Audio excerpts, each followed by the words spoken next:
Hello guys, ರಿದಿಶ್ ಫುಡ್ಗೆ ಮತ್ತೆ ಸ್ವಾಗತ. ಇವತ್ತು ನಾನು ಫ್ರಾನ್ಸ್ ಗೀ ರೋಸ್ಟ್ ಮಾಡ್ತಿದ್ದೀನಿ. ಫ್ರಾನ್ಸ್ ಇಲ್ಲ ಸಿಗಡಿ ಅಂತಲೂ ಹೇಳ್ತಾರೆ, ಇಲ್ಲ ನಮ್ಮ ಕಡೆಯಲ್ಲಿ ಚಟ್ಲಿ ಅಂತಲೂ ಕರೀತಾರೆ ಇದಕ್ಕೆ. ಈ ಫ್ರಾನ್ಸ್ ಗೀ ರೋಸ್ಟ್ ಮಾಡೋದು ತುಂಬಾನೇ ಈಸಿ, ಹಾಗೇನೆ ಸೂಪರ್ ಟೇಸ್ಟಿ ಆಗಿರುತ್ತೆ ಇದು. ಬನ್ನಿ ಇದನ್ನು ಹೇಗೆ ಮಾಡೋದು ಅಂತ ನೋಡೋಣ ನಾವು. ಮೊದಲಿಗೆ ನಾವಿಲ್ಲಿ 1 kg ಅಷ್ಟು ಸಿಗಡಿನ ತೊಗೊಳ್ಬೇಕು. ನಾನಿಲ್ಲಿ ಆಲ್ರೆಡಿ ಇದನ್ನು ಕಟಿಂಗ್ ಮಾಡಿಕೊಂಡು ಚೆನ್ನಾಗಿ ವಾಶ್ ಮಾಡಿ ಇಟ್ಕೊಂಡಿದ್ದೀನಿ. ನೆಕ್ಸ್ಟ್ ಇದನ್ನು ಮ್ಯಾರಿನೇಷನ್ ಮಾಡ್ಕೊಳ್ಬೇಕು. ಮ್ಯಾರಿನೇಷನ್ಗೆ ನಾವು ಮೊದಲಿಗೆ 1 ಸ್ಪೂನ್ನಷ್ಟು ಅರಿಶಿಣದ ಪುಡಿ, ಹಾಗೆ 1 ಸ್ಪೂನ್ನಷ್ಟು ಉಪ್ಪು, ಹಾಗೆ 1 ಸ್ಪೂನ್ನಷ್ಟು ಚಿಲ್ಲಿ ಪೌಡರ್, ಮತ್ತು 1 ಸ್ಪೂನ್ನಷ್ಟು ಶುಂಠಿ ಬೆಳ್ಳುಳ್ಳಿ ಪೇಸ್ಟ್, ಇದೆಲ್ಲ ಹಾಕೊಂಡು ಚೆನ್ನಾಗಿ ಮಿಕ್ಸ್ ಮಾಡ್ಕೊಳ್ಬೇಕು. ಓಕೆ, ಸಾರಿ, ನಾನು ಒಂದು ಐಟಮ್ನ ಮಿಸ್ ಮಾಡಿದೆ. ಒಂದು ಕಪ್ಪಷ್ಟು, ಚಿಕ್ಕ ಕಪ್ಪಷ್ಟು ಮೊಸರನ್ನ ಹಾಕ್ಕೊಂಡು ಚೆನ್ನಾಗಿ ಇದನ್ನ ಮ್ಯಾರಿನೇಷನ್ ಮಾಡಿಕೊಂಡು ಒಂದು ಅರ್ಧ ಗಂಟೆ ಇದನ್ನು ಹಾಗೆ ಸೈಡಲ್ಲಿ ಇಡಬೇಕು. ನೆಕ್ಸ್ಟ್ ನಾವು ಒಂದು ಮಸಾಲೆ ರೆಡಿ ಮಾಡ್ಕೊಳ್ಬೇಕು ಗೀ ರೋಸ್ಟ್ಗೆ. ಅದಕ್ಕೆ ನಮಗೆ ಒಂದು 10ರಿಂದ 15ರಷ್ಟು ಬ್ಯಾಡಿಗೆ ಮೆಣಸನ್ನ ಬಿಸಿನೀರಿಗೆ ಹಾಕೊಂಡು ಒಂದು 10 ಮಿನಿಟ್ಸ್ ಅದನ್ನ ಹಾಗೆ ಬಿಡಿ. ನೆಕ್ಸ್ಟ್ ಬೇಕಾಗುವ ಐಟಮ್ ಅಂತ 2 ಚಕ್ಕೆ ಪೀಸು, ಮತ್ತು 4 ಲವಂಗ, 2 ಏಲಕ್ಕಿ, 7ರಿಂದ 8 ಬೆಳ್ಳುಳ್ಳಿ, ಮತ್ತು ಸ್ವಲ್ಪ ಬಡಾಯಿ ಸೊಪ್ಪು, ಮತ್ತು ಹಾಗೆ ಅದ್ರ ಜೊತೆಗೆ 3 ಸ್ಪೂನಷ್ಟು ಕೊತ್ತಂಬರಿ ಕಾಳು, ಹಾಗೆ 1 ಸ್ಪೂನಷ್ಟು ಕಾಳುಮೆಣಸು, ಮತ್ತೆ 1 ಸ್ಪೂನಷ್ಟು ಜೀರಿಗೆ, ಮತ್ತೆ ಒಂದು ಸ್ವಲ್ಪ ಮೆಂತ್ಯ. ಇಷ್ಟನ್ನು ತೆಗೆದು ಸೈಡಲ್ಲಿ ಇಟ್ಕೊಳ್ಳಿ. ನೆಕ್ಸ್ಟ್ ನೀವು ಒಂದು 2 ಈರುಳ್ಳಿನ ಕಟ್ ಮಾಡಿ ಇಟ್ಕೊಳ್ಳಿ, ಹಾಗೆ ಒಂದು 10ರಿಂದ 15ರಷ್ಟು ಕರಿಬೇವಿನ. ನೆಕ್ಸ್ಟ್ ಇದಾದ್ಮೇಲೆ ಒಂದು ಪಾತ್ರೆನ ತಗೊಂಡು ಆಲ್ರೆಡಿ ತೆಗೆದಿಟ್ಕೊಂಡಿರೋ ಐಟಮ್ ಏನಿದೆ ಇದರಲ್ಲಿ ಫಸ್ಟಿಗೆ ನಾವು ಚಕ್ಕೆ ಮತ್ತೆ ಒಂದು ಸ್ವಲ್ಪ ಮೆಂತ್ಯನ ಹಾಕೊಳ್ಬೇಕು. ಮೆಂತ್ಯ ಅದಾದ್ಮೇಲೆ ಮತ್ತೆ ಬೆಳ್ಳುಳ್ಳಿ, ಇದು 3 ಐಟಮ್ನ ಹಾಕೊಂಡು ಚೆನ್ನಾಗಿ ಒಂದ್ಸಲ ರೋಸ್ಟ್ ಮಾಡ್ಕೊಳ್ಳಿ ಲೈಟಾಗಿ. ಇದು ರೋಸ್ಟ್ ಆಗಾದ್ಮೇಲೆ ನೆಕ್ಸ್ಟ್ ರಿಮೈನಿಂಗ್ ಐಟಮ್ಸ್ ಏನಿದೆ ಅದನ್ನು ಹಾಕೊಳ್ಬೇಕು. ಕಾಳುಮೆಣಸು ಇದನ್ನು ಹಾಕೊಂಡು ಚೆನ್ನಾಗಿ ರೋಸ್ಟ್ ಮಾಡ್ಕೊಳ್ಳಿ, ಕಾಳುಮೆಣಸನ್ನು ಕೂಡ.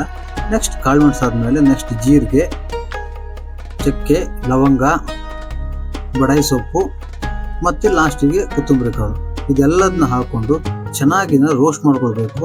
ಒಂದು 5 to 10 ಮಿನಿಟ್ಸ್ ಚೆನ್ನಾಗಿ ರೋಸ್ಟ್ ಆಗಿ ಈ ಥರ ಕಲರಿಗೆ ಬರುತ್ತದೆ. ನೆಕ್ಸ್ಟ್ ಇದಾದಮೇಲೆ ಒಂದು ಪಾತ್ರೆ ತಗೊಂಡು ಅದಕ್ಕೆ ಗೀ ಹಾಕೊಳ್ಬೇಕು. ಗೀ ರೋಸ್ಟ್ ಅಂದರೆ ಮೇಯ್ನಾಗಿ ಬೇಕಾಗೋದು ಗೀ ಅಲ್ವಾ, ಸೊ ಅದಕ್ಕೋಸ್ಕರ ಗೀನ ಹಾಕೊಂಡು ಅದಕ್ಕೆ ಆಲ್ರೆಡಿ ಕಟ್ ಮಾಡಿ ಇಟ್ಕೊಂಡಿರೋ ಈರುಳ್ಳಿನ ಹಾಕೋಬೇಕು. ಈರುಳ್ಳಿ ಹಾಕೊಂಡು ಈರುಳ್ಳಿ ಒಂದು ಲೈಟ್ ಬ್ರೌನ್ ಕಲರ್ ಬರೋವರೆಗೂ ಚೆನ್ನಾಗಿ ಕುಕ್ ಮಾಡ್ಕೊಳ್ಳಿ. ನೆಕ್ಸ್ಟ್ ಅದಾದಮೇಲೆ ಕರಿಬೇವಿನಲ್ಲಿ ಹಾಕೊಳ್ಳಿ. ಅದಕ್ಕೆ ಕರಿಬೇವಿನಲ್ಲಿ ಹಾಕೊಂಡಾದ್ಮೇಲೆ ನೆಕ್ಸ್ಟ್ ಅದಕ್ಕೆ ಆಲ್ರೆಡಿ ನಾವು ಮ್ಯಾರಿನೇಷನ್ ಮಾಡಿ ಇಟ್ಕೊಂಡಿರೋ ಸಿಗಡಿನ ಅದಕ್ಕೆ ಸಿಗಡಿನ ಹಾಕೊಂಡು ಒಂದು 10ರಿಂದ 15 ನಿಮಿಷ ಅದನ್ನ ಚೆನ್ನಾಗಿ ಕುಕ್ ಆಗಿ ಹೋಗ್ಬೇಡಿ. ಒಂದು 10ರಿಂದ 15 ನಿಮಿಷ ಕುಕ್ ಆಗಾದ್ಮೇಲೆ ಅದನ್ನು ತೆಗೆದು ಸೈಡಲ್ಲಿ ಇಟ್ಕೊಳ್ಳಿ. ನೆಕ್ಸ್ಟ್ ನಾವು ಒಂದು ಪೇಸ್ಟ್ನ ರೆಡಿ ಮಾಡ್ಕೊಳ್ಳೋಣ. ಈಗ ಆ ಪೇಸ್ಟ್ ರೆಡಿ ಮಾಡ್ಕೊಳ್ಳೋದಕ್ಕೆ ಮೇಯ್ನಾಗಿ ನಮಗೆ ಆಲ್ರೆಡಿ ಹುರಿದಿಟ್ಕೊಂಡಿರೋ ಈ ಕೊತ್ತಂಬರಿ ಮತ್ತು ಬೆಳ್ಳುಳ್ಳಿ ಇದೆಲ್ಲ ಐಟಮ್ಮು, ಮತ್ತು ಅದ್ರ ಜೊತೆಗೇನೆ ನಾವು ಆಲ್ರೆಡಿ ನೆನೆಸಿಟ್ಕೊಂಡಿದ್ವಲ್ವ ಬ್ಯಾಡಿಗೆ ಮೆಣಸು, ಈ ಬ್ಯಾಡಿಗೆ ಮೆಣಸು, ಆ ಬ್ಯಾಡಿಗೆ ಮೆಣಸು ಹಾಗೇನೆ ನಾವು ಹುರಿದಿಟ್ಕೊಂಡಿರೋ ಐಟಮ್ ಇದೆಲ್ಲದನ್ನ ಹಾಕೊಂಡು ಇದ್ರ ಜೊತೆಗೆ ಚಿಕ್ಕ ಪೀಸಷ್ಟು ಹುಣಸೆ ಹುಳಿನ ಹಾಕೊಳ್ಳಿ.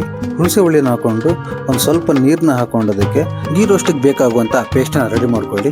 ಪೇಸ್ಟ್ ಈ ಥರ ರೆಡಿ ಆಗಾದ್ಮೇಲೆ ನೆಕ್ಸ್ಟ್ ನಾವು ಸಿಗಡಿ ಆಲ್ರೆಡಿ ತೆಗೆದಿಟ್ಟಿರ್ತೀವಲ್ವಾ ಅದನ್ನು ಅಗೇನ್ ಗ್ಯಾಸಲ್ಲಿ ಇಟ್ಕೊಂಡು ಚೆನ್ನಾಗಿ ಒಂದ್ಸಲ ಕುದಿಸೋಕೆ ಸ್ಟಾರ್ಟ್ ಮಾಡಿ. ಅದನ್ನು ಈ ಥರ ಲೈಟಾಗಿ ಕುದಿ ಬರೋಕ್ಕೆ ಸ್ಟಾರ್ಟ್ ಆಗಾದ್ಮೇಲೆ ಆಲ್ರೆಡಿ ರೆಡಿ ಮಾಡಿಟ್ಕೊಂಡಿರೋ ಪೇಸ್ಟ್, ಈ ರೋಸ್ಟಿಗೆ ಬೇಕಾಗುವಂಥ ಮೇಯ್ನ್ ಪೇಸ್ಟ್, ಈ ಪೇಸ್ಟನ್ನು ಅದಕ್ಕೆ ಹಾಕೊಳ್ಬೇಕು.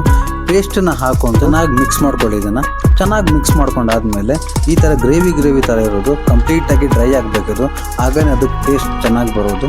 ಸೊ ಅದಕ್ಕೋಸ್ಕರ ಇದನ್ನು ಮೀಡಿಯಮ್ ಫ್ಲೇಮಲ್ಲಿ ಇಟ್ಕೊಂಡು ಇದೇ ಥರ ತಿರುಗಿಸ್ತಾನೆ ಇರಬೇಕು ಒಂದು ಅರ್ಧ ಗಂಟೆ. ಈ ಥರ ತಿರ್ಗಿಸಿ ಫೈನಲ್ ಆಗಿ ಈ ಥರ ಡ್ರೈ ಆಗಿ ಬರುತ್ತೆ. ಈ ಥರ ಕಂಪ್ಲೀಟಾಗಿ ಡ್ರೈ ಆಗಾದ್ಮೇಲೆ ಫೈನಲ್ ಆಗಿ ಒಂದು ಸ್ವಲ್ಪ ಕೊತ್ತಂಬರಿ ಸೊಪ್ಪು ತಗೊಂಡು ಕೊತ್ತಂಬರಿ ಸೊಪ್ಪು ನಮ್ಮ ಟೇಸ್ಟಿ ಆಗಿರುವಂಥ Kundapura style prawns ghee roast ready to eat. ಒಂದ್ಸಲ ಟ್ರೈ ಮಾಡಿ ಕಮೆಂಟ್ ಮಾಡಿ ಗಾಯ್ಸ್. ಹಾಗೆ ನೀವಿನ್ನೂ ನಮ್ಮ ಚಾನಲ್ಗೆ ಸಬ್ಸ್ಕ್ರೈಬ್ ಆಗಿಲ್ಲ ಅಂತಿದ್ರೆ ಸಬ್ಸ್ಕ್ರೈಬ್ ಮಾಡಿ, ಲೈಕ್ ಮಾಡಿ, ಶೇರ್ ಮಾಡಿ, ಕಮೆಂಟ್ ಮಾಡಿ ಗಾಯ್ಸ್. Thank you. ಸಿಗುವ ನೆಕ್ಸ್ಟ್ ವಿಡಿಯೋದಲ್ಲಿ. ಬಾಯ್ ಬಾಯ್.